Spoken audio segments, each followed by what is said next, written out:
प्रिय दर्शकों, नमस्कार। एक बार फिर से उपस्थित हूँ आप सबके सामने शुक्रवार के कार्यक्रम में विश्लेषण जन्म कुंडली का। इस कार्यक्रम के अंतर्गत एक कुंडली लेकर के उपस्थित हूँ। शुरू से लेकर के आखिर तक कार्यक्रम को हमेशा देखा करिए और बीच से जाने का कोई मतलब नहीं होता है। पंगत जब लग जाती है तो भोजन में बीच से नहीं जाना चाहिए, उससे सामने वाले का और उस विषय का और भोजन का भी अपमान होता है। एक बड़ी अद्भुत बात बताता हूं आपको शुरू में ही, नहीं तो आप लोग बीच में से क्या पता चले जाओ। जिस चीज के लिए और भौतिकीय वस्तुओं के लिए जो आप भाग रहे हो और जो उसके लिए भगवान से रो रहे हो, चाहे वो धन हो, चाहे वो संपत्ति हो, चाहे किसी भी प्रकार के संबंध हो, अगर आप उसको रो रहे हो, उसके लिए रो रहे हो और दिन रात आंसू बहाए जा रहे हो, तो परमात्मा जो है वो कई बार नहीं सुनते हैं। हाँ, वो नहीं सुनते, बोलते हैं ये तो रो रहा है ऐसे ही, क्योंकि मैं जानता हूं कि ये फंसने वाला है। लेकिन अगर आप एक बार ये कह दो कि हे भगवान, अब आपके बिना रहना मुश्किल हो रहा है, हे परमात्मा, अब आपकी कृपा के बिना मेरा जीवन बेचैन रह रहा है, तो वो तुरंत सुन लेते हैं। हाँ, बस हो सकता है कि वो जो विलंब है वो आप ही के कारण हो रहा हो, पर उनके कारण कभी भी विलंब नहीं होता है। ये बड़ी ही भरोसे वाली बात है और ये जबरदस्त बात है जो कभी भी आज तक इसके तोड़ कभी मिले ही नहीं कि आपके संबंध हमेशा ही परमात्मा की तरफ और भगवान की तरफ, चाहे वो किसी भी तरीके से हो, उधर की मार्ग पे, उधर ही के मार्ग पे जाना चाहिए। शुरू करते हैं आज का कार्यक्रम। कहीं नहीं जाना है, आरंभ में ही मैं इनकी कुंडली का पंचांग बता देता हूं। 21 नवंबर 1962, दिन बुधवार, 21:45, मुंबई महाराष्ट्र की ये कुंडली।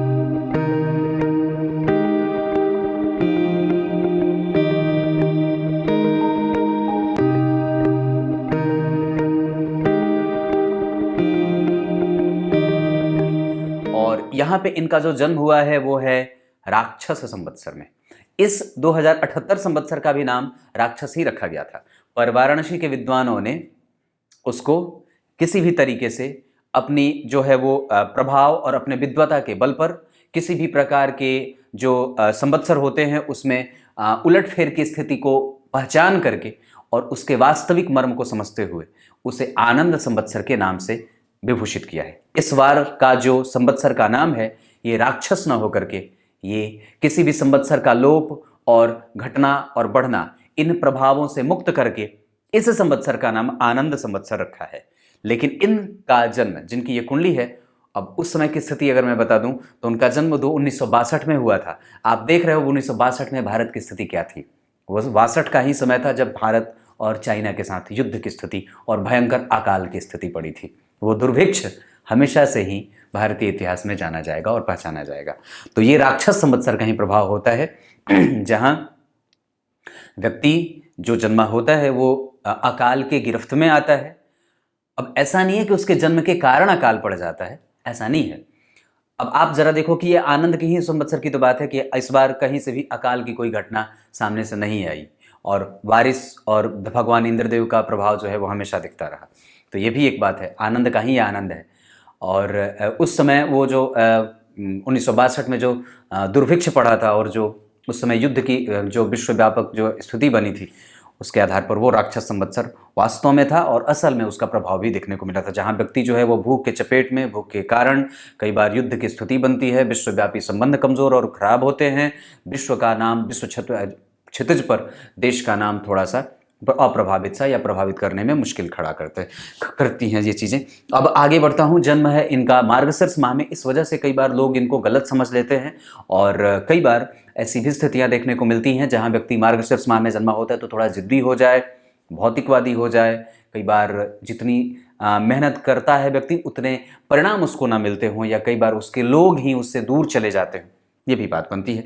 आगे बढ़ता हूँ। इनका जन्म दक्षिणायन में हुआ है, ये भी एक समस्या का ही कई बार घर हो जाता है, जहाँ आपकी कुंडली में जितने भी प्रकार के अशुभ ग्रह होते हैं या क्रूर ग्रह होते हैं उनका प्रभाव बढ़ जाता है और इस वजह से व्यक्ति को साहस, हिम्मत, मेहनत और कई बार भौतिकीय विचारों से अपने आप को प्रेरित करके आगे बढ़ना होता है। तो ये भी एक स्थिति दक्षिणायन वालों की होती है, जहाँ उत्तरायण वालों के मुकाबले इनका प्रभाव थोड़ा कम सा होता है। शुभता के लक्षण जीवन में थोड़े कम मिलते हैं, मेहनत ज़्यादा करनी पड़ती है, मशक्कत ज़्यादा करनी पड़ती है और कई बार ये चीज़ें बनती हैं।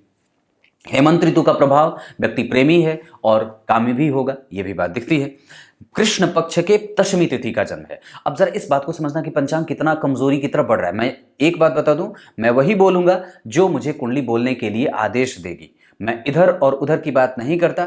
ये कुंडली जिस तरफ से आगे बढ़ रही है, क्योंकि संवत्सर का जन्मा प्रभाव वो कमजोर रहा, उसके बाद दक्षिणायन का जन्म वो कमजोर रहा, मार्गशीर्ष माह भी बहुत संतुलित नहीं होता है, कृष्ण पक्ष के दशमी तिथि का जो चंद्रमा होता है वो शुभग्रह नहीं पापक होता है। और अब जरा विचार करो, तो व्यक्ति का शर जब माता के गर्भ से बाहर आ रहा है उस समय चंद्रमा जो है वो कहां बढ़ रहे हैं? अपनी अपूर्णता की स्थिति को प्राप्त करने की तरफ, या उनके मार्ग में अंधेरा रहे। तो अब ये जो स्थिति है वो व्यक्ति के, चूंकि रोशनी का अभाव वस्तुओं को देखने में प्रभावित करता है। रोशनी का अभाव अगर रहेगा तो आप नहीं देख सकते। अब वो चाहे रोशनी किसी भी, चाहे ज्ञान के मामले में हो या फिर प्रकाश के मामले में हो। सूर्य की रोशनी और वेदों का ज्ञान, ये दोनों हमें वस्तुओं को देखने में हमारी मदद और हमारी संकल्पना को सही सिद्ध करते हैं। पर वस्तुतः अगर आप गौर करें तो अगर जिस व्यक्ति के कुंडली में चंद्रमा वास्तव में और असल में कमजोर होते हैं, निसंदेह उनकी स्थिति आर्थिक पक्ष के मामले में, व्यवहारिक पक्ष के मामले में, सांसारिकता के मामले में, मानसिकता के मामले में, राजनीतिक रूप से और प्रत्येक प्रकार से थोड़ी थोड़ी प्रभावित होती हुई चलती है। क्लियर है? ये बात समझ में आ रही होगी। बिल्कुल निकट से बैठना, मेरे बिल्कुल सामने, कहीं जाने की आवश्यकता नहीं है। बिल्कुल एकदम बड़ी आनंद की बात है। आज की कुंडली का विश्लेषण अलग तरीके से करूंगा जो आपको शायद बड़े अजीब तरीके का लगे। व्यक्ति का जन्म बुधवार को हुआ है। तो अब होता क्या है कि तीन चीजें जहां आपने निगेटिव जाती हुई देखी थी कुंडली में, जहां मार्गशीर्ष माह मैंने बताया, उसके बाद दक्षिणायन बताया, उसके बाद फिर संवत्सर का बताया, कृष्ण पक्ष के दशमी तिथि का बताया, जहां चंद्रमा अब जो है वो प्रभावित कर रहा है बुरे तौर पे पापक होकर के। और उसके बाद फिर, लेकिन ये जो चीज़ है वो जैसे बुधवार का होना ये बड़ा अच्छा है और निसंदेह ये अच्छी बात है कि व्यक्ति के गणना और व्यक्ति का गणितीय पक्ष, व्यक्ति के व्यवहारिकता का ज्ञान, व्यक्ति के बुद्धिमान होने का प्रभाव, ये सारी चीज़ें दिख रही हैं। और बुधवार के जन्मे होने के कारण एक बहुत अच्छी बात है कि व्यक्ति संकल्पना से युक्त है, क्रियाशील है, और निर्णय लेने में उसकी कोई स्थिति नहीं है, वो निर्णय लेने में माहिर है और तुरंत ही निर्णय ले बैठता है। और उसके बाद जो है वो उसको वात पित्त और कफ की समस्या नहीं हो सकती है, ये वार का प्रभाव है। कई बार ये चीज़ें दिखती हैं। और उत्तरा फाल्गुनी नक्षत्र विषकुंभ योग, उत्तरा फाल्गुनी नक्षत्र अगर ऐसी स्थिति में अगर मैं देखता हूँ तो विषकुंभ योग, विष्टिकरण और वैश्यवर्ण और मनुष्यगण। अब इस चीज को सबको एक बार आपको बताओ, दरअसल ये सूर्य का नक्षत्र, तो व्यक्ति चिंता से ग्रसित रहे और सरकार से लाभ लेने के लिए हमेशा प्रयासरत रहे, नौकरी का प्रयास करे, खुद के बल पर आगे बढ़ना चाहता है, महत्वाकांक्षा ऊंची रहती है, शारीरिक और मानसिक व्याधियां कई बार व्यक्ति को रहती है, पर व्यक्ति प्रतापी जरूर होता है। अब ये बात निर्भर इस पे करती है कि आपकी कुंडली में सूर्य की स्थिति कहां बैठी है और कौन से भाव में बैठे। क्लियर है? विषकुंभ योग, उत्तरा फाल्गुनी नक्षत्र में जन्मे लोग नौकरी में पदस्थ अधिकारी, पर उनको कुटुंब जन से कई बार लाभ नहीं मिलता है, मामा मामी का सुख थोड़ा मिल जाता है, पर कई बार अगर हम यहाँ देख रहे हैं तो यहाँ पे स्थिति भी अच्छी बन रही है, मामा का भाव भी ठीक है। उत्तरा फाल्गुनी नक्षत्र में जन्मे होने के कारण व्यक्ति कई बार जो होता है वो खुद का व्यापार भी करता है, तो बड़े संतुलन के साथ आगे बढ़ता है और वो जीवन में धन एकत्रित करता है। कुछ ना होते हुए भी व्यक्ति जीरो से भी अगर शुरू करे अपने बल पर तो कुछ अर्जित नहीं, बहुत ज़्यादा और अच्छाई तरीके से अर्जित कर लेता है, ये बात दिखती है। खुद का व्यवसाय भी व्यक्ति करना चाहे तो बिल्कुल कर सकता है। वैश्यवर्ण और मनुष्यगण, अब यहाँ पे व्यक्ति के जीवन में दूसरों की सेवा करने से और दूसरों को धन का दान देने से व्यक्ति का धन बढ़े। वैश्य वर्ण के होने के कारण व्यक्ति जो है वो व्यवसाय से युक्त होकर के सोचे, वो वणिक होता है, अपने लाभ और हानि को लेकर के हमेशा ही सचेत रहने वाला होता है। और मनुष्य गण के होने के कारण उसमें ईर्ष्या है, द्वेष है, छल है, कपट है, राजसिक है, तामसिक है, भोजन में हिंसक भोजन भी करता है, कई बार शुद्ध और अशुद्ध का ज्ञान नहीं होता है। एक उम्र के बाद ये चीजें दिखती हैं। तो ये सारे जो प्रभाव हैं वो व्यक्ति को कहीं ना कहीं प्रभावित करेंगे। मनुष्यगण के होने के कारण व्यक्ति 16 कला का और 64 गुणों को रखने वाला होता है, ये सारी चीजें होती हैं। तो अब आगे इनकी कुंडली में मैं आपको बता देता हूं कि ग्रह की स्थिति कैसी है। बन के रहिए। अब आपको सीधे विषय पे लेके आता हूं। यहां से इनकी कुंडली जिस अवस्था की ये है 1963 के 62 के, इस आधार पर मैं वैसे कुंडली अगर देखूंगा तो शायद अच्छे तरीके से ना देख पाऊं। पर प्रत्येक कुंडली को एक ही तरीके से नहीं देखा जाना चाहिए और प्रत्येक कुंडली एक जैसी होती भी नहीं है। व्यक्ति के अवस्था विशेष पर यह बात निर्भर करती है कि मैं अगर छोटे बच्चे की कुंडली देख रहा हूं तो उसके लिए मुझे अलग तरीके से उस कुंडली का अध्ययन करना होगा। पर जहां मैं एक ऐसे व्यक्ति की कुंडली देख रहा हूं जहां वो अपने चौथेपन की अवस्था में है, तो निस्संदेह हमें किसी और अलग तरीके से इस कुंडली को देखना हो, जहां प्रमुखतया प्रधान प्रश्न ही हमें दिमाग में रखने होंगे। और उसमें से सबसे पहला प्रधान प्रश्न, जो चाहे वो व्यक्ति पूछे या ना पूछे, पर जिस अवस्था में ये व्यक्ति है, हालांकि ये सवाल किसी अवस्था और विशेष का नहीं है, किसी खास अवस्था में ये सवाल नहीं पूछे जाने चाहिए, पर फिर भी मैं ये बात कहूं तो इस अवस्था में व्यक्ति को सबसे पहले परमात्मा के निकटता का भान होना चाहिए और उसे समझना चाहिए। तो अगर मैं इस कुंडली को देखता हूं तो लग्न का अधिपति जन्म कुंडली में छठे भाव में बैठे हैं। सूर्य और बुध का संबंध जन्म कुंडली में जीवन में व्यक्ति दुश्मनों की कमी नहीं होगी। थोड़ी सी बात लग्न पे अगर करें तो जीवन में विपरीत परिस्थितियों का कोई कमजोर होना नहीं होगा, ये हमेशा बनती रहेंगी। पर याद रखें वो भाव मजबूत है। अपने मित्र की राशि में बुध और मंगल का संबंध हो रहा है, बुध की उपस्थिति है, लग्न छठे में बैठे हैं और वो जन्म कुंडली में वस्तुतः यहाँ की राशि है, 3 नंबर की राशि यहाँ बनती है, कालपुरुष की कुंडली में लग्न में बनी है। ध्यान से समझते जाइएगा, अब लगातार ये होगी, बीच में कोई कटपिट नहीं होगा और मैं करता भी नहीं हूं।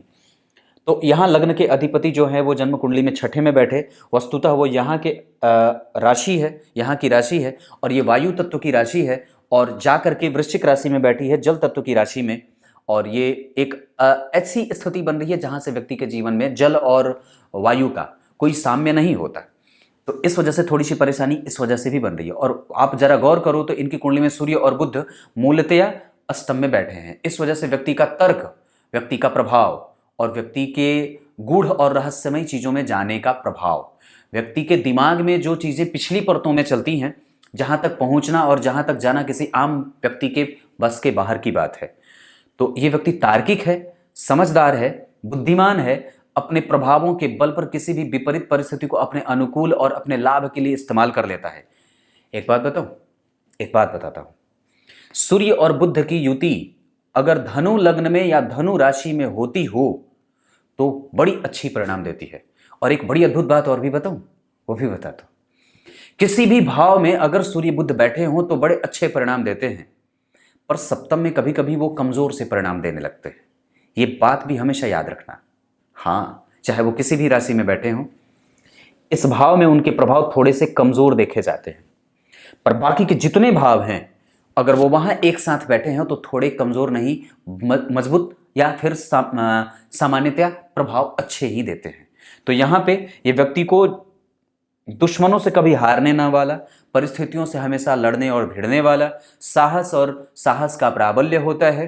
व्यक्ति के पास ज्ञान की अधिकता होती है, वो ज्ञान से संपन्न, चाहे पढ़ाई करे या ना करे, चाहे उसके पास डिग्री हो या ना हो, पर वो 50 लोगों के बीच में और जहां सबका ध्यान अलग अलग दिशाओं में निर्दिष्ट हो, अलग अलग लोग उसको अलग अलग दिशाओं में देख रहे हों पर उस पर ना देख रहे हों, पर यह व्यक्ति जैसे ही स्टेज पे खड़ा हो तो सब लोगों का ध्यान अपनी तरफ खींच ले, तो ये एक आकर्षण शक्ति होती है। अगर यही बात पंचम में होती, नवम में होती या फिर चतुर्थ या लग्न में हो जाती तो और भी अच्छी बात हो सकती थी। पर फिर भी यहाँ पे इस वजह से जातक को बल मिल रहा है कि माता के भाइयों से यानी कि मामा और चाचा से संबंध अच्छे बनेंगे। व्यक्ति के पिता के साथ, पिता का कारोबार थोड़ा रुकता सा, पिता से कई बार कमजोरी के संबंध रहें, पिता थोड़े रोग से युक्त रहें क्योंकि पिता का कारक है। और कई बार व्यक्ति को, अब यहाँ पे बुध छठे में बैठता है तो वाणी का प्रभाव कमजोर हो जाए।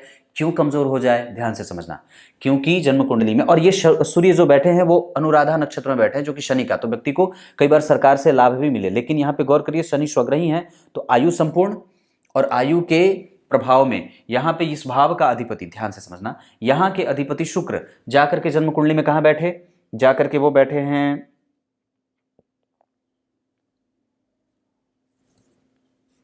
पंचम भाव में। यहां के अधिपति मैं देख रहा था कहां बैठे, तो यहां पंचम भाव में बैठे हैं 12वें के अधिपति, जो कि यहां के भी अधिपति होते हैं। तो विशाखा नक्षत्र में बैठे हैं शुक्र। अब इसका प्रभाव अगर बताऊं तो इसको समझने से पहले जन्म कुंडली में हमें सबसे पहले द्वितीय भाव को समझना होगा, क्योंकि यात्रा यहां से शुरू होती है और आरंभ यहां से हो करके जीवन की यात्रा यहां खत्म होती है। तो ध्यान से समझे तो यहां पे राहु और मंगल का प्रभाव व्यक्ति के कुटुंबजनों से अविश्वसनीयता का प्रभाव दिखा रहे हैं।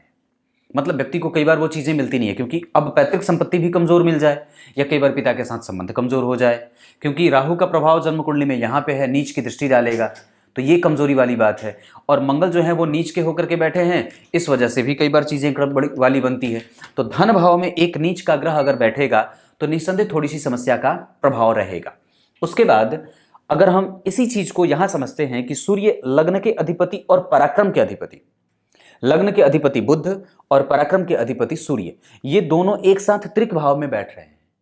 लग्नेश का दुह स्थान के अधिपति के साथ संबंध बनाना ही इस बात का परिणाम और प्रभाव दिखाता है कि व्यक्ति के जीवन में समस्याएं आएंगी और आती रही हैं।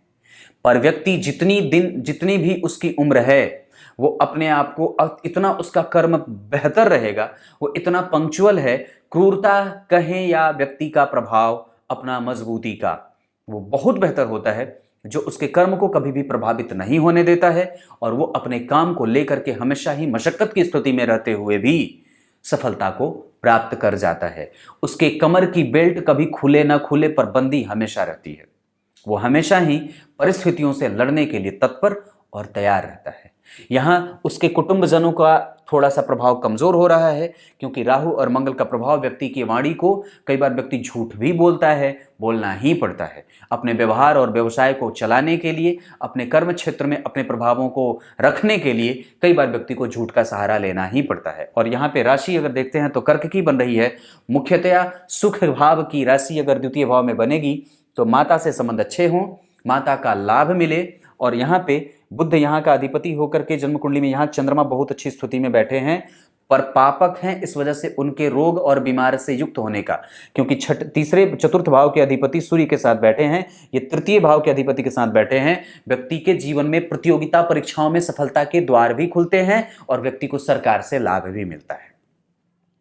जो बड़े लोग हैं उनसे लाभ मिले, माता का लाभ मिले, भले माता चाहे कितने ही उम्र तक रहे, पर व्यक्ति को लाभ मिल जाता है। माता और पिता में अगर मैं देखता हूं तो पिता भाव का अधिपति गुरु जन्म कुंडली में धार्मिक और उसूलों पे चलने वाला होता है। उसके अपने सिद्धांत होते हैं, आशीर्वाद देता है, पर वो कई बार पिता बताता नहीं है कि वो तुम्हें कितना प्रेम करता था, या आपको वो कितना प्रेम करता है या करता रहेगा, या उसके आशीर्वाद आपको कितने मिलने वाले हैं। वो हमेशा दिल से आपका जो है वो भला ही चाहा है। और गुरु कुंभ राशि में बैठे हैं तो पिता से व्यक्ति को लाभ भी मिले, और पिता का दर्शन अलग होता है, उसके प्रत्येक चीजों पे उसके विचार अलग होते हैं। संभवतः दोनों से संबंध अच्छे बनेंगे, लेकिन केंद्र में एकमात्र चंद्रमा खाली बैठ जा रहे हैं। ये भी भाव खाली, ये भी खाली, ये भी खाली। तो इस हिसाब से खाली केंद्र में एकमात्र ग्रह चंद्रमा, और वो भी पापक बैठा है, और साथ ही साथ वहां पे बुध की ही राशि बनी है। तो लग्न और चतुर्थ के अधिपति होकर के, ध्यान से, लग्न और चतुर्थ के अधिपति होकर के छठे में बैठेंगे तो व्यक्ति के नौकरी का प्रभाव, पदस्थ अधिकारी होने का प्रभाव, और साथ ही साथ इन सब चीजों को अगर मैं अलग हटा दूं तो व्यक्ति अगर खुद का भी काम करे तो भी कमजोरी नहीं होगी। धन के कमजोर होने का, ऋण में जाने का, दूसरों के लिए अपने आप को हमेशा समस्याओं में रखने का प्रभाव दिखता है। व्यक्ति इमोशनली ब्लैकमेल होगा जीवन में कई बार, और उसको कई बार उससे धोखा भी मिले। सुख हमेशा रहता है, पर मानसिक शांति कमजोर सी रहती है। चंद्रमा का अलग से प्रभाव जो रहे वो जातक पे, क्योंकि चंद्रमा और गुरु का संबंध छठे आठवें का बन रहा है। इस वजह से व्यक्ति खाली अपनी ही बात करेगा, किसी की सुनेगा नहीं, अपनी बात करे, अपना प्रभाव विकसित करना चाहे। राक्षस गण का भी तो है, मनुष्य के प्रभाव में। और ऐसे प्रभाव जहां व्यक्ति की कुंडली में अगर मिथुन राशि लग्न में बनती हो तो व्यक्ति भौतिकवादी ज्यादा हो जाए, उसके दिमाग में हमेशा ही आगे बढ़ने का, अब गाड़ी खरीदे, बंगला खरीदे, पत्नी का प्रेमी हो, मैथुन का प्रेमी हो, सांसारिक भोगों के पीछे भागने की जो एक स्थिति होती है वो ज्यादा होती है। बल होता है उसके पास पराक्रम का। और मंगल और राहु का प्रभाव यहां और केतु का प्रभाव अष्टम में, इस वजह से कई बार व्यक्ति को पेट की समस्या भी बढ़ती है, गैस्ट्रिक, अपच, एसिडिटी, और इस वजह से गैस के कारण पेट में सूलों के बढ़ जाने के कारण भी कई बार दर्द की समस्या होती है। शनि अष्टम भाव में बैठे हों तो व्यक्ति के जीवन को न्यायिक तौर पे, और अष्टम भाव का अधिपति अगर अष्टम में बैठा है तो निसंदेह व्यक्ति जितना काम करना चाहे शनि और मंगल का प्रभाव अगर अष्टम भाव पे होता है तो कई बार व्यक्ति को अपने बुढ़ापे को लेकर के सचेत हो जाना चाहिए, ये बात भी है।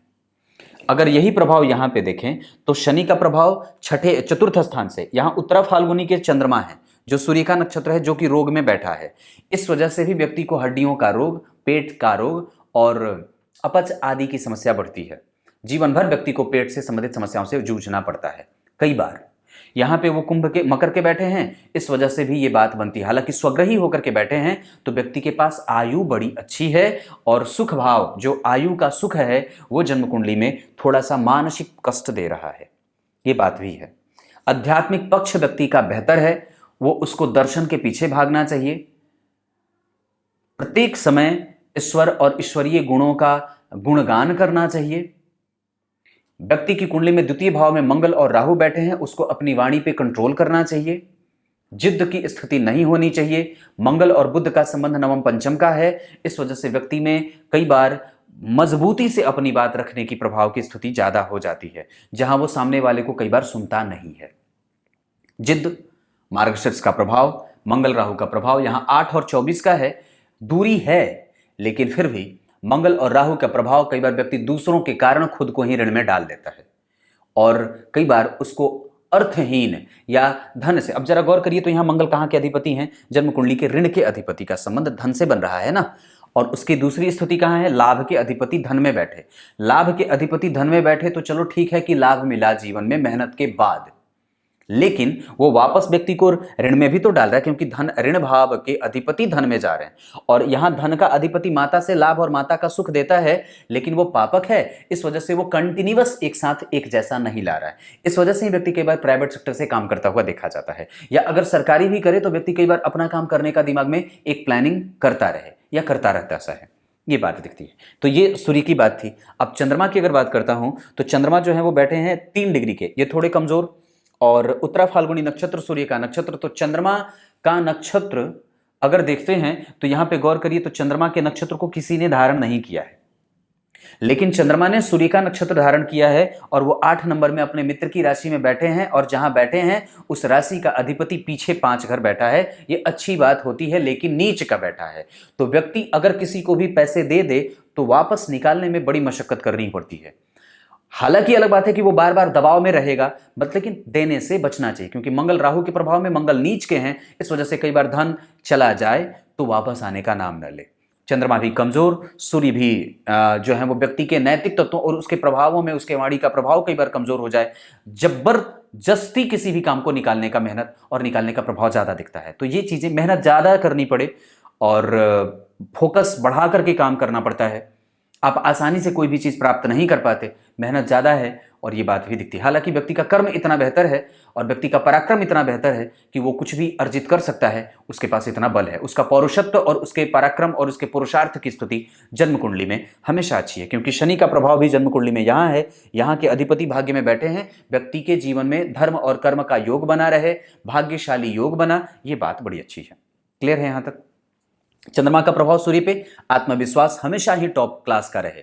दक्षिणायन में होने के बावजूद व्यक्ति कई बार किसी की सुनता नहीं है और एक पक्षीय निर्णय भी जीवन में कई बार उसने लिए हैं। अपने निर्णयों के गलत होने के कारण भी व्यक्ति का समाज में कई बार मान मर्दन होते देखा जाता है। चतुर्थ का चंद्रमा अगर जन्म कुंडली में बैठा है तो माता का साथ लंबा हो, पिता के साथ संबंध अच्छे हो, लेकिन वो चूंकि पापक है इस वजह से उसका प्रभाव कमजोर भी रहेगा। मतलब जितना मिलना चाहिए उतना न मिले। क्लियर है? ये बात दिखती है। मंगल और चंद्रमा का संबंध, चंद्रमा को देखें तो मंगल को जरूर देखें। यहां केंद्र में कोई भी ग्रह नहीं, 6 नंबर की राशि में बैठे हैं। इस वजह से भी व्यक्ति को सर्दी, खांसी, जुकाम और रोग की समस्या बढ़ती है। मन का न लगना, अकेलापन महसूस होता है और जीवन के अंतिम वक्त पे कई बार व्यक्ति को अकेलेपन के भंवर में गुजारना भी पड़ता है। आयु उसके पास संपूर्ण रहे, गैस्ट्रिक की समस्या बनती रहे और कई बार घुटने आदि का दर्द भी बने। चंद्रमा सूर्य के नक्षत्र में, सूर्य रोग में, इस वजह से व्यक्ति को हड्डियों का दर्द भी संभव है। आत्मविश्वास उसका रहे, बेहतर रहे, नैतिकता का पालन करता रहे। गलत और निंदनीय कृत्य जीवन के आरंभ में करेगा, पर जैसे जैसे व्यक्ति आगे बढ़ता जाता है उसके प्रभाव की स्थिति बढ़ती जाती है। क्रमशः अगर यहां देखते हैं तो 11 नंबर की राशि है। भाग्य में थोड़ा सा असहयोग भी मिला, क्योंकि भाग्य के अधिपति और मिथुन लग्न की कुंडली के लिए शनि जो होते हैं वो कारक और अष्टम के अधिपति ही होते हैं, तो इस वजह से भी कई बार व्यक्ति को मशक्कत ज्यादा करनी पड़ती है, क्योंकि वो एक अच्छे भाव के अधिपति होने के साथ साथ, एकादशवें भाव नवम भाव के अधिपति होने के साथ साथ अष्टम के भी अधिपति होते हैं, और उस पे मंगल का प्रभाव है जो कि रोग का अधिपति है। तो भाग्य भाव के अधिपति शनि को किसने देखा? नीच के मंगल ने, यानी कि ये ठीक नहीं है, ग्रह खुश नहीं है। तो अगर ये बात दिखती है, हालांकि एक बात जो बड़ी अच्छी है इनकी कुंडली में कि 8वें भाव में शनि और केतु, ये अच्छी बात है, और 6ठे भाव में सूर्य, यहां बुध भी पापक हो रहे हैं क्योंकि पापक ग्रह के साथ और पापक ग्रह की राशि में, और तीसरे भाव का अधिपति 6ठे में बैठा, ये भी अच्छी बात है। 8वें भाव का अधिपति 8वें में बैठा, ये भी ठीक है, और 12वें भाव के अधिपति शुक्र जन्म कुंडली में अपने ही राशि के बैठ रहे हैं, तो ये एक अच्छी बात होती है। तो कुंडली में अच्छी चीजें कौन सी बनी? मैंने कही थी बात, आज कुंडली वैसे नहीं जैसे रोज, आज अलग। तो त्रिकोण भरा यहां, और ये त्रिकोण भी भरा, तो ये दोनों त्रिकोण अगर भरे हों तो अच्छी बात होती है। और ये अच्छाई का मतलब क्या है कि व्यक्ति का ज्ञान बढ़ा, व्यक्ति का यश बढ़ा, व्यक्ति की कीर्ति की स्थिति बढ़िया रहती है, प्रेम मिल जाता है कई बार पत्नी से, और दाम्पत्य कई बार कमजोरी की तरफ नहीं बढ़ता है, उसमें बीमारी और खर्च की स्थिति बनी रहेगी, ये बात हमेशा रहेगा। यहां भाग्य का लाभ मिला, व्यक्ति भाग्यशाली है। और मंगल की अगर बात करते हैं तो मंगल अनुराधा आश्लेषा में बैठे हैं, ये बुध का नक्षत्र, बुध रोग में, तो चंद्रमा जिस नक्षत्र में बैठा उसका अधिपति भी रोग में, और मंगल जिस नक्षत्र में बैठे उसका अधिपति लग्नेश होकर के और सुखेश होकर के लग्न में, 6ठे में। तो ये भी स्थिति माता को रोगी बनाने का, और माता के साथ कई बार जिद की स्थिति बनती है, पिता के साथ व्यक्ति कई बार जिद्दी, या पिता की नजरों में व्यक्ति जिद्दी हो जाता है। आपके आसपास के लोग आपके पास रहेंगे, पर जब आवश्यकता पड़ेगी तो वो सब हाथ खड़े करके चले जाएंगे आपसे। वो तभी आपसे जुड़े हैं जब उनके पास काम रहे। अब उनका काम अगर आपने बना दिया तो निसंदेह वो बात खत्म, और फिर उसका कोई प्रभाव नहीं है। ऐसी स्थिति भी होती है। अब जरा गौर करना कि मंगल और राहु का प्रभाव यहां पे आपको थोड़ा कम ही सही पर प्रभावित जरूर करेगा। वो आपके निकटस्थ जो लोग हैं उनको कई बार आपसे लाभ हो जाती हैं, पर आप उनका लाभ नहीं उठा पाते, और वो उनके कारण आपको कई बार निंदित होना पड़ता है। आप जिसको पूरा दे दोगे वो आपको थोड़ा भी न लौट आए, तो इस स्थिति से भी गुजरना। इस वजह से थोड़ा वहां पे साम्य बनाना होगा। कहीं ऐसा नहीं है कि आप पूरा देते जाओ और बाद में जो है आपको वो अंगूठा दिखा करके चले जाएं। इस बात से हमेशा ही इत्तेफाक रखने की बात है। बुध की बात करूं तो बुध यहां शनि के नक्षत्र में, व्यक्ति टेक्निकल क्षेत्रों का ज्ञान रखने वाला, वो कुछ ऐसी चीजों का भी ज्ञान रख लेता है जो कई बार वो सोच नहीं सकता। जैसे शनि यहां अष्टम में बैठे हैं, ये अष्टम भाव जो होता है वो गूढ़ और रहस्यमयी चीजों का होता है, ऊपर से केतु भी बैठे हैं, मंगल का भी प्रभाव है। अब ऐसी स्थिति कि जब अष्टम भाव में शनि केतु के साथ बैठे, राहु और मंगल का प्रभाव रहा, और वहां पे और अन्य किसी पापक ग्रह का कोई प्रभाव नहीं है, मंगल राहु शनि केतु, तो शनि मंगल राहु केतु तो देख लिए। सारे के सारे पापक ग्रहों का प्रभाव जब अष्टम भाव पे होता है तो कई बार जीवन का अंत कष्ट में भी बीतता है, लेकिन व्यक्ति के पुण्य हमेशा ही जागृत रहते हैं। इस बात की सख्त बात होती है, व्यक्ति का पुण्य हमेशा जागृत रहेगा। तो जितना ज्यादा पुण्य करे व्यक्ति उतना ही लाभ मिले, जितना ज्यादा धार्मिक और तटस्थ रह करके जीवन को जीने का प्रयास करे उतनी ही ज्यादा अच्छी बात होगी। व्यक्ति का धर्म और व्यक्ति का पुण्य, व्यक्ति के दिमाग और व्यक्ति के तर्क की क्षमता उसके साथ हमेशा ही उपस्थित रहते हैं। उसके मेमोरी जो पावर होती, मेमोरी याद करने की क्षमता, वो कभी भी कमजोर नहीं होती है। अलग बात है कि उसके बुद्ध के कमजोर होने के कारण उसका प्रभाव जो है वो वाणी के रूप में थोड़ा कमजोर रहे, क्योंकि मंगल और राहु भी यहां बैठे हैं। लेकिन व्यक्ति की कुंडली में अगर अष्टम भाव पे शनि का असर है तो व्यक्ति न्यायप्रियता के साथ, पंक्चुअलिटी के साथ, अनुशासनहीनता के बगैर जीवन को जी लेगा। क्लियर है? अब यहां पे मंगल शनि राहु केतु का प्रभाव रहे तो व्यक्ति का धन हड़प जाए। मंगल की दशा, राहु की दशा, शनि की दशा, केतु की दशा, और ऐसी स्थिति में कि कई बार शुक्र की दशा भी व्यक्ति के जीवन में धन हानि के कारण बनते हैं। और उस समय व्यक्ति आरंभ में उनकी जो दशाएं बीतती हैं वो कई बार कष्ट को बहुत ज्यादा दिखाने वाली भी होती हैं। हालांकि उसी दशा के अंतिम परिणाम जो होते हैं वो जातक के अनुकूल मिलते देखे जाते हैं, लेकिन आरंभ की स्थिति थोड़ी कमजोर होती है, क्योंकि वहां पे शनि का प्रभाव अष्टम भाव में है और वो नक्षत्र श्रवण का है, नहीं चंद्रमा के नक्षत्र में बैठे हैं शनि। तो ऐसी स्थिति में कि यहां पे व्यक्ति का मन मस्तिष्क और व्यक्ति के इमोशनल होने का प्रभाव दिखता है। साथ ही साथ व्यक्ति सरकारी क्षेत्रों से लाभ लेने का कई बार असफल प्रयास भी करता है। सूर्य अगर ऋण में नहीं होते तो निसंदेह व्यक्ति सफल हो सकता था, पर अगर वो सफल हुआ भी है तो बड़ी मशक्कत के बाद, क्योंकि त्रिक भाव का अधिपति त्रिक में बैठा है तो विपरीत परिस्थिति के निर्माण करने के बाद वो उसमें सफलता दे दे, पर बड़ा कम। ये बात कमजोर बन रही है। बुध की बात मैंने करी, बुध शनि के हैं और यहां पे व्यक्ति के जीवन में पंक्चुअल होने की बात रहे, मेहनती होने की बात रहे, ये सारी चीजें बुध का, मैंने जो सूर्य और बुध का एक साथ बताया वो बात रहती है। बुध छठे में बैठे वृश्चिक राशि के, पर जरा गौर करना, इसका एक और भी सामान्य सा परिणाम आपको बता दूं, तो व्यक्ति कभी भी किसी दुश्मन से डरता नहीं है। उसके दुश्मनों के आने की स्थिति उतनी ही प्रबलता से होती है जितने जाने की। परिस्थिति आए पर वो चली भी जाए, व्यक्ति का पुरुषार्थ इतना है। व्यक्ति ब्राह्मणों का भक्त होता है, कभी भी गुरुजनों का, पंडित जनों का दान करने में और मेहनत के बल पर पैसे कमाए जो हैं उसने उसको सही तरीके से रेगुलेट करने में, उसको बैलेंस करने में व्यक्ति का दिमाग ज्यादा जाता है। वो कभी भी फिजूल खर्च ना करे। ये अगर फिजूल खर्ची हो रही होगी तो यहां के कारण, पर अन्यथा सूर्य और बुध आपकी कुंडली में वो कमजोर नहीं हो रहे हैं, वो अच्छे ही हैं। सूर्य बुध की युति अच्छी है। यहां के बाद अगर यहां बात करते हैं तो यहां पे वाणी का प्रभाव कमजोर और कुटुंबों से असहयोग की स्थिति, दूसरों के कारण अलाभ की स्थिति और कई बार धोखेधड़ी से युक्त व्यक्ति का जीवन बीतता है। मंगल के बाद बुध बताया। गुरु की बात करूं तो गुरु आपकी कुंडली में अकेले बैठे हैं, ये भाग्य का लाभ भी देते हैं क्योंकि शुक्र जो जन्म कुंडली के उससे पंचम नवम के संबंध में, तो ये बड़ी अच्छी बात है क्योंकि गुरु को देखो तो भाग्य के लिए और भौतिकता के लिए शुक्र का प्रभाव भी दिखना होता है। तो ये मिथुन लग्न की कुंडली जहां पंचम भाव के अधिपति शुक्र पंचम में ही बैठे हैं और ऊपर से जो सप्तम स्थान के अधिपति जो पत्नी भाव का अधिपति है वो देख ले तो कई बार व्यक्ति को पत्नी से लाभ बड़ा मिल जाता है और उसके साथ संबंध भी अच्छे रहते हैं। पत्नी ज्ञानी, विदुषी और समझने वाली होती है, ये बात भी दिखती है क्योंकि शुक्र और चंद्रमा का संबंध आगे पीछे का बन रहा है, दोनों एक दूसरे से द्वितीय द्वादश के संबंध में है, लेकिन यहां शुक्र जो होते हैं वो जन्म कुंडली में पंचम के और चंद्रमा द्वितीय के, तो पंचम और चतुर्थ के अधिपति आपस में निकट ही बैठे हों तो ये एक अच्छी बात होती है क्योंकि दोनों भाव अच्छे हैं, पर व्यक्ति की पत्नी का प्रभाव हमेशा आध्यात्मिक ज्यादा रहता है, ये बात भी देखने को मिलती है। और एक बात, चूंकि गुरु का प्रभाव शुक्र पे है और ये शुक्र जो बैठे हैं वो विशाखा में बैठे हैं, तो जिस नक्षत्र में बैठे हैं वो शुक्र, तो व्यक्ति को धन का, वैभव का, ससुराल से लाभ का और पत्नी के सुंदर होने का, पत्नी के प्रामाणिक होने का, गुरु के प्रभाव जहां गुरु के ही नक्षत्र में शुक्र बैठे हैं, अगर नक्षत्र का अधिपति उसे देख ले तो नक्षत्र का बल बढ़ जाता है।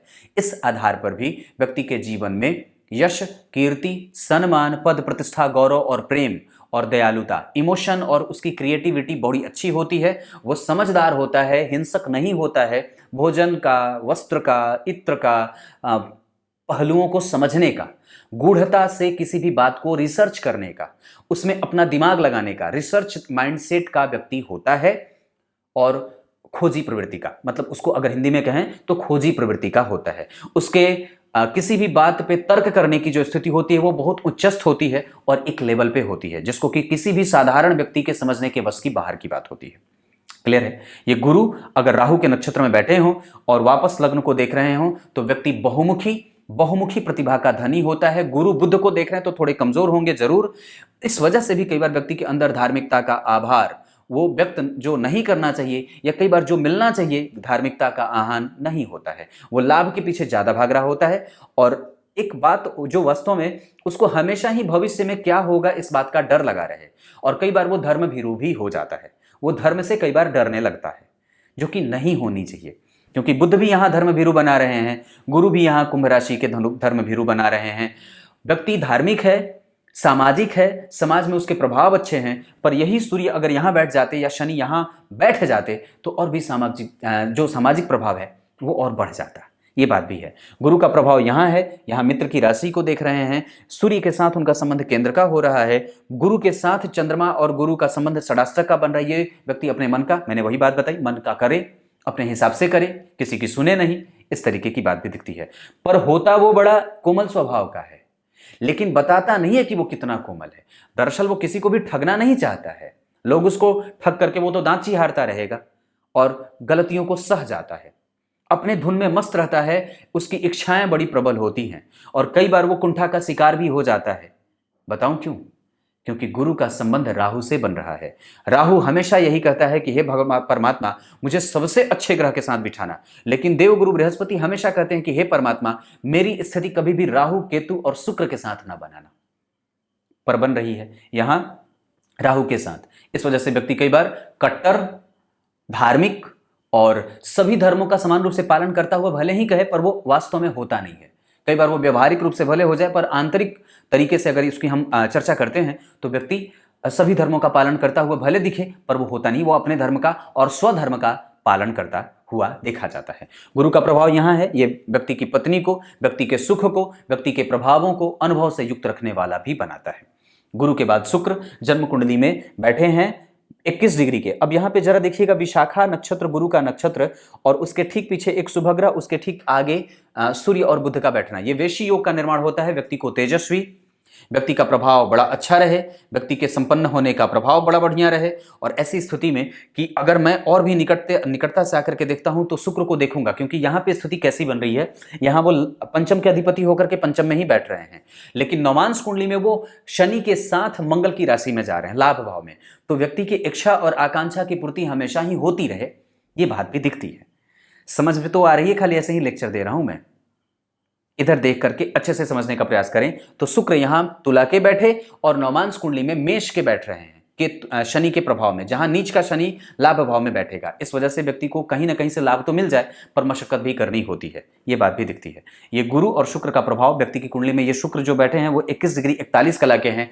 अवस्था में थोड़ी जरूर ही उनकी कमजोरी रहेगी, लेकिन वो अनुभव नहीं दे पाते हैं वो कई बार ग्रह जो उनको देना चाहिए। वो संपन्नता, वो गूढ़ता, वो रहस्य में जाने के बाद उसमें से कुछ चीजें निकाल करके ला करके समाज के सामने उसको प्रेषित करना, वो नहीं हो पाता है। पर व्यक्ति कई बार अपने आप तक ही उसको सीमित करके रख लेता है, उसका प्रभाव कई बार दूसरे लोगों तक नहीं पहुंच पाता है, ये बात भी है। मतलब उससे बहुत बार लोग लाभान्वित नहीं होते हैं। शुक्र पंचम का जब बैठा होता है तो कई बार आर्थिक कष्ट की स्थिति भी देता है, इस वजह से भी ये बात दिखती है, ये बात भी है।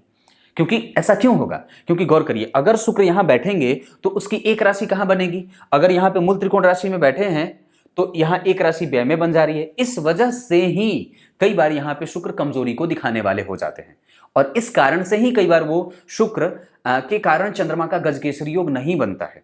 क्योंकि अगर शुक्र किसी एक भाव में बैठा है तो उसकी दूसरी जो राशि होगी वो कई बार कमजोर भाव में बन जाती है। जैसे यहां एक तो अच्छी राशि बन गई, एक भाव अच्छे भाव में बना एक राशि, लेकिन दूसरे भाव को देखिए वो दोह स्थान में बन गया। इस वजह से ही कई बार भी परिणाम में कमजोर भी हो जाते हैं। और अपने अगले भाव का बल बढ़ाएंगे तो व्यक्ति के शत्रुओं का प्रभाव होते हुए भी, मैंने वो बात उसको मिला करके बात कही थी, तो ये बात दिखती है। शनि की बात करूं तो जन्म कुंडली में मिथुन लग्न की कुंडली के लिए शनि भाग्य और अष्टम के अधिपति होकर के अष्टम में बैठे हैं। रहस्यमय चीजों का ज्ञाता, पंक्तियों को पढ़ने वाला, वेद शास्त्रों में अध्ययन में उसकी रुचि रहे, चाहे वो भले ही पढ़ा हो या ना हो, उसको पढ़ने आए ना आए, मंत्र पाठ करे, वेदों को पढ़ने का, वेदों को जो वेद विद्या में जो है उसकी अनुरक्ति बढ़ती है, मंत्रों को जपने की उसकी स्थिति बड़ी अच्छी होती है, और कई बार व्यक्ति को स्त्री संततियों का लाभ ज्यादा होता है। हालांकि एक बात बता दूं तो गुरु का असर है वहां, तो ये बात तो बहुत ज्यादा सिद्ध नहीं होगी, लेकिन हाँ ये बात भी कई बार देखी जाती है। शुक्र का प्रभाव जन्म कुंडली में वृद्ध होता है तो कई बार व्यक्ति में जो चीजें पसंद हो वो कई बार सामने वाले को पसंद ना हो, या व्यक्ति जो पसंद करे वो कई बार वो सामने वाले को पसंद ना आए। कई बार उसकी पत्नी उससे रुष्ट रहती है, कुछ अलग तरीके से अगर पति पत्नी के संबंधों को देखें उस लिहाज से, और कई बार वो व्यक्ति बहुत ज्यादा कामुक नहीं होता है, प्रभावित करता है, प्रेमी होता है, लेकिन कई बार उसमें काम की अनुरक्ति कम होती है या कामुक कम होता है, ये बात भी दिखती है। तो ये गुरु के बाद शनि की बात कर रहा था मैं। शनि जो है वो जन्म कुंडली में श्रवण नक्षत्र, चंद्रमा का नक्षत्र, सुख भाव में बैठे चंद्रमा, ये ठीक होगा। व्यक्ति के मानसिक असंतुलन का कई बार कारण भी बनता है, क्योंकि चंद्रमा के पास बल बड़ा कमजोर है, उसके पास किसी भी ग्रह का कोई बल नहीं है, ये एक कमजोरी वाली बात है। केतु अष्टम में बैठ करके देख रहे हैं, इस वजह से कई बार व्यक्ति को मशक्कत भी करनी पड़ती है जीवन में अंतिम समय में, तो सावधान होने की आवश्यकता भी है। किसी के पास भटकने की आवश्यकता नहीं है, आप बहुत परिपूर्ण हो, क्योंकि गुरु लग्न को देख रहे हैं। अष्टम का अधिपति अष्टम में बैठा है, अपने स्वास्थ्य को खाली अगर रेगुलर चेक कराते रहें तो उसमें किसी भी तरीके की समस्या नहीं है। अगर 12वें भाव के अधिपति शुक्र को पंचम भाव में देख रहा हूं तो व्यक्ति का जन्म अच्छे तरीके से हुआ है, और निसंदेह वो स्वर्ग को भोग करके ही आया है, क्योंकि गुरु और शुक्र का प्रभाव होता है तो ये व्यक्ति के स्वर्ग से आने का प्रमाण देते हैं। उसके बाद व्यक्ति की कुंडली में कभी भी उसने कभी भी किसी को प्रेम कम नहीं दिए हैं, भले ही उसको मिले ना हो, ये बात भी दिखती है। तो 12वां भाव अगर उस पर केतु का प्रभाव है तो निस्संदेह व्यक्ति की कुंडली में अगर केतु वहां वृषभ राशि को देख रहे हैं तो कुछ अच्छे परिणाम मिलेंगे, जो व्यक्ति को अपने निकटस्थ लोगों के बीच में ही उसके मृत्यु का दर्शन कराते हैं, ये बात भी है। चौथे भाव से केंद्र में, जैसे यहाँ के चौथे केंद्र में, तो गुरु अगर इस भाव से केंद्र में गए हो, इस भाव से चौथा भाव खाली, इस भाव पे केतु का प्रभाव और इस भाव पे सूर्य और बुध का प्रभाव है, तो वहां पे दो दो अच्छे ग्रह सूर्य और बुध भाव को बड़ा बढ़िया बना रहे हैं। गुरु उससे केंद्र में है, उस भाव पे केतु का प्रभाव है, तो ये एक अच्छी बात होती है 12वें भाव के लिए। तो सूर्य और बुध, सूर्य तृतीय भाव के अधिपति छठे में बैठे तो थोड़ी मशक्कत और कई बार हड्डी का दर्द और कई बार कष्ट, लेकिन उससे केंद्र में गुरु, तो ये एक अच्छी बात। वहां बुध देख रहा है तो व्यक्ति का प्रभाव अपने घर के निकट के लोगों के बीच में ही रहे, यानी कि ऐसी स्थिति में कि प्राण के जो निकलने के बारे में बात कही जाती है वो कई बार थोड़े बहुत कष्ट और थोड़े बहुत आराम से, हालांकि मृत्यु के समय पे अगर नारायण का नाम ले लिया जाए तो फिर मृत्यु वह जो होती है वो बड़ी सम्माननीय हो जाती है और वहां पे बड़ा लाभ मिलता है। तो अभी से ही इस मंत्र का कवच, नारायण कवच का पाठ, विष्णु सहस्त्र नाम का पाठ, राम रक्षा स्तोत्र का पाठ, स्त्री सूक्त का पाठ और उसके बाद जो है वो गजेंद्र मोक्ष स्तोत्र का पाठ आदि आदि आदि आदि चीजों पे उसका ध्यान जाना चाहिए, ये बात भी दिखती है। शनि का प्रभाव यहाँ ये कर्म क्षेत्र के लिए व्यक्ति को ठीक करेगा और कार्मिक बनाएगा। शुद्धता से और परिपक्वता से व्यक्ति का राहु का प्रभाव भी यहाँ है। इस भाव का अधिपति गुरु धर्म में बैठा है, व्यक्ति धर्म से युक्त होकर के और व्यवसायिक दृष्टिकोण को रखता हुआ काम करता है। यहाँ के बाद अगर शनि की बात यहाँ होगी तो शनि मंगल राहु केतु के प्रभाव के कारण कई बार दाम्पत्य में कमजोरी भी देखने को मिलेगी। संबंध कई बार बहुत ज्यादा लंबे नहीं चल पाते और कई बार उसमें एक व्यवहारिकता का प्रभाव कमजोर होता है और उसको बहुत लंबे समय तक उसको नहीं ले जाने की स्थिति भी बनती है। हालांकि एक बात और भी जरा समझा दूं, तो जब कभी भी जन्म कुंडली के दूसरे भाव पे शनि मंगल राहु का केतु का प्रभाव होता है तो वहां पे आर्थिक पक्ष मजबूत हो, अपने बल पे पैतृक संपत्ति भी मिलती है, पर व्यक्ति उससे बहुत ज्यादा भरोसा नहीं रखता है और व्यक्ति को गड़ा हुआ धन और कई बार अचानक अनायास यूं ही धन मिल जाने के प्रभाव भी दिखते हैं, ये बात भी दिखती है। तो ये भी एक बड़ी अजीब बात है। और शनि का प्रभाव यहाँ पे चौथी के बाद सातवीं, तीसरी के बाद सातवीं के बाद 10वीं, शनि और शुक्र का संबंध, उच्च का संबंध, दाम्पत्य हमेशा अच्छा रहना चाहिए, उसमें मैं कभी भी कमजोरी नहीं कहूंगा, क्योंकि शनि भी अष्टम से देख रहे हैं तो थोड़ी बहुत रोग व्याधि देंगे पत्नी को, और पत्नी अच्छी होती हैं, ज्ञानी और ज्ञान से संपन्न। गुरु यहाँ बैठ करके देख रहे हैं, पत्नी कर्म से प्रेरित हैं और वो प्रोफेशनल भी हैं, प्रोफेशनलिज्म उनमें है और कर्म में हमेशा ही सहयोगी सिद्ध होने वाली होती है। शनि के बाद राहु के बारे में मैंने चर्चा करी, वो ऋण और ऋण में रहने वाला बना रहा है। कर्क का राहु कई बार व्यक्ति को साम्यता से प्रभाव देता है और कई बार कष्ट भी देता है, जो व्यक्ति को मेंटली प्रेशराइज करता है, मानसिक रूप से निर्णय लेने में कई बार उसकी अक्षमता की स्थिति होती है, वो अनिर्णय की स्थिति में जाता है, जल्दबाजी में निर्णय लेकर के अपना प्रभाव कमजोर करता है। वही राहु अगर मैं और भी देखूं तो पुष्य नक्षत्र में बैठे हैं, जिसका अधिपति शनि उसे देख करके उसको बल दे रहा है, तो ये एक अच्छी बात है। और वस्तुतः इस कुंडली में अगर मैं देखता हूं तो राहु की स्थिति इस कुंडली के लिए बहुत अच्छी नहीं है। वो अवस्था में भी अगर मैं देख रहा हूं तो 8 डिग्री का है, तो वृद्ध हो जाएगा, क्योंकि वो राशि जो है वो सम संख्या की है और 8 डिग्री के ग्रह वहां वृद्ध हो जाएंगे। तो शुक्र भी वृद्ध, राहु भी वृद्ध और जन्म कुंडली में सूर्य भी मृतप्राय, चंद्रमा भी मृतप्राय।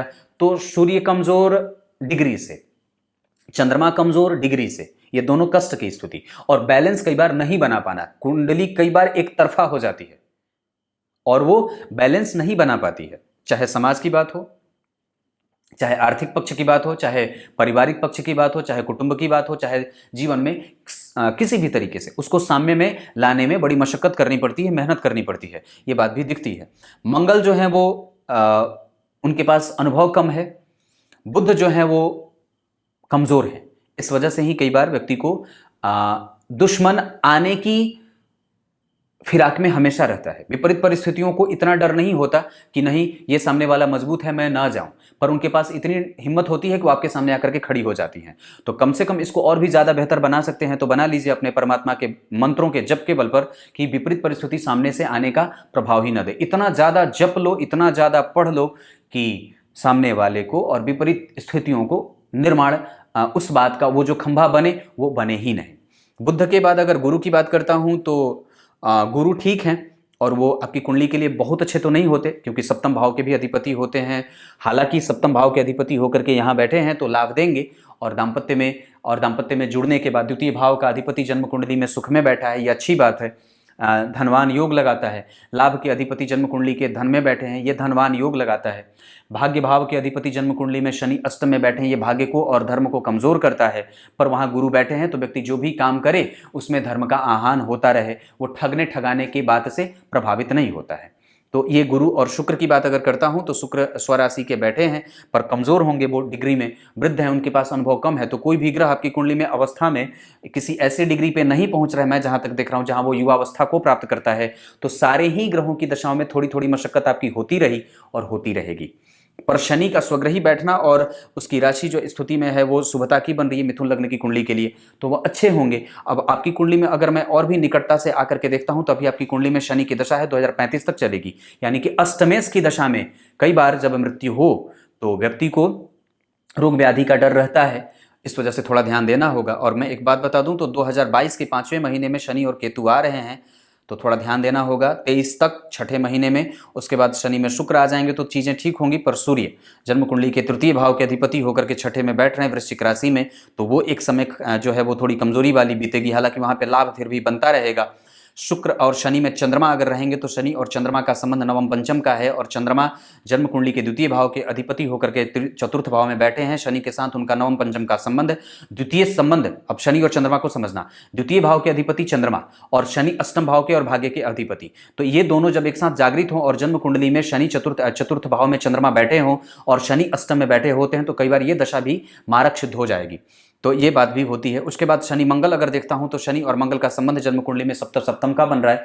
ये आर्थिक रूप से और व्यक्ति के धन के मामले में कमजोर तो नहीं होनी चाहिए, ये स्थिति ठीक हो सकती है। पर शनि और मंगल जन्म कुंडली में शनि भाग्य के अधिपति और मंगल लाभ के अधिपति होते हैं, तो ऐसी स्थिति में व्यक्ति को लाभ का प्रभाव दिखता है। ये मैं सिर्फ आपके लिए बोल रहा हूँ, ये दर्शकों के लिए नहीं बोल रहा। तो ये स्थिति बन रही है बात। अब उसके बाद ये चीज़ें दिखती हैं। पर आपके पास अगर मैं देख रहा हूं तो आयु है, क्योंकि आयु का कारक, आयु भाव का अधिपति दोनों एक साथ बैठे हैं, उस पर राहु का आधिपत्य है, तो व्यक्ति को बूढ़ा करके मारता है। पर उसमें रोग की अधिकता है, रोग का ध्यान रखना होगा। एक्सरसाइज किया करिए, सूर्य को बल देना चाहिए, और जितनी चीज़ें मैंने बताई, आप ऐसे व्यक्ति हो जहां पे आप धर्म को लेकर के बहुत ज़्यादा प्रेशर में रहते हो, मंत्रों को लेकर के आप जपने की स्थिति में जाओ, आपका मंत्र आपके साथ है। पंचम भाव मंत्र का होता है। भाग्य भाव में भाग्य का अधिपति बैठा है, भाग्य का कारक बैठा है, तो ये सब चीज़ें अच्छी होती हैं। वो कारक है, अकेला है, पर फिर भी वो अगर बैठा है राहु के नक्षत्र में तो आपको धार्मिक ही बनाएगा। और कुंभ राशि का राहु अगर बन जाए, या कुंभ राशि में राहु का नक्षत्र बने और वहाँ पे शनि बैठे हों या गुरु बैठे हों या मंगल बैठे हों या वहाँ पे कोई शुभ ग्रह बन रहा है, हालांकि वहाँ पे विषम संख्या की राशि बनी है, तो इस वजह से वो थोड़ी सी कमजोरी वाली ही बात बन रही है। पर फिर भी अगर मैं इतनी सी बात कहूँ कि अगर व्यक्ति की कुंडली में बुध का लग्न बना, बुध नारायण का साक्षात भक्त होता है और वो सूर्य के साथ नारायण के साथ बैठा भी है, गुरु के साथ केंद्र में उसकी स्थिति बन रही है, तो ये खराब नहीं है, वो अच्छी है। इस कुंडली को मैं प्रायोगिक तौर पे इतनी बात जरूर कहूंगा कि इस कुंडली को कार्मिक कुंडली कही जा सकती है। भाग्य का प्रभाव थोड़ा सा कमजोर है। अब नमस्कार करता हूँ। कल आपकी कुंडली पे और भी विस्तृत चर्चा करूंगा, जहां मैं अन्य वर्ग चार्ट को लेकर के आऊंगा। तब तक के लिए बहुत बहुत नमस्कार करता हूँ।